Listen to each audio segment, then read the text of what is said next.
Guys आजकल लोग 30 से 40% तक इनकम टैक्स देने में भी परेशान हो जाते हैं। लेकिन क्या आप ये जानते हैं कि इंडिया में एक समय ऐसा भी था जब पर्सनल इनकम टैक्स 97% यानी कि 97% तक पहुंच गया था। जी हां गाइस, ये बात है साल 1973 की, जब इंदिरा गांधी सरकार के अंडर पर्सनल इनकम टैक्स को 10% से लेकर 85% तक बढ़ा दिया गया था। मतलब कि अगर आपकी साल भर की सैलरी 2 लाख रुपए है या उससे भी ज्यादा है तो आप पर 85% टैक्स लगेगा। इसके अलावा इस पर 15% का सरचार्ज भी अलग से, यानी कि 85% का 15% और कुल मिलाकर 97.75% टैक्स आपको देना पड़ता था। दरअसल सरकार ने यह डिसीजन गरीबी हटाने के लिए लिया था, लेकिन यह आइडिया इतना बुरी तरीके से फेल हुआ कि लोग अपना पैसा बचाने के लिए टैक्स फ्रॉड करने लगे।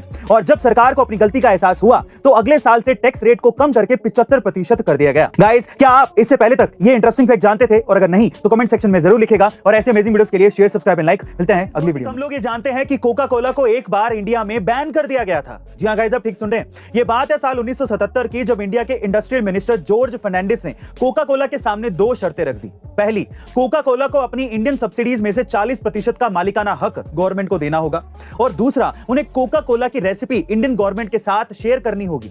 हालांकि कोका कोला ने इंडियन गवर्नमेंट की पहली शर्त मान ली थी, लेकिन दूसरी शर्त बिल्कुल मानने से इनकार कर दिया था। और इसी वजह से इंडियन गवर्नमेंट ने कोका कोला की इंपोर्ट पर बैन लगा दिया था और उसकी सारी फैक्ट्रीज को बंद करवा दिया गया था, जिसका सीधा फायदा इंडियन कंपनी पार्ले को हुआ। दरअसल पार्ले ने यह सब देखते हुए उसी साल अपनी थम्स अप, लिम्का, माजा जैसी ड्रिंक्स को लॉन्च कर दिया। लेकिन साल 1997 में कोका कोला वापस इंडिया आ गई और उसने पार्ले की इन सारी ड्रिंक्स को खरीदकर फिर से इंडिया के मार्केट को कैप्चर कर लिया। गाइज, क्या आप इससे पहले तक ये इंटरेस्टिंग फैक्ट जानते थे? और अगर नहीं जानते थे तो कमेंट सेक्शन में जरूर लिखिएगा। और ऐसे अमेजिंग वीडियोस के लिए शेयर, सब्सक्राइब एंड लाइक। मिलते हैं अगली वीडियो में।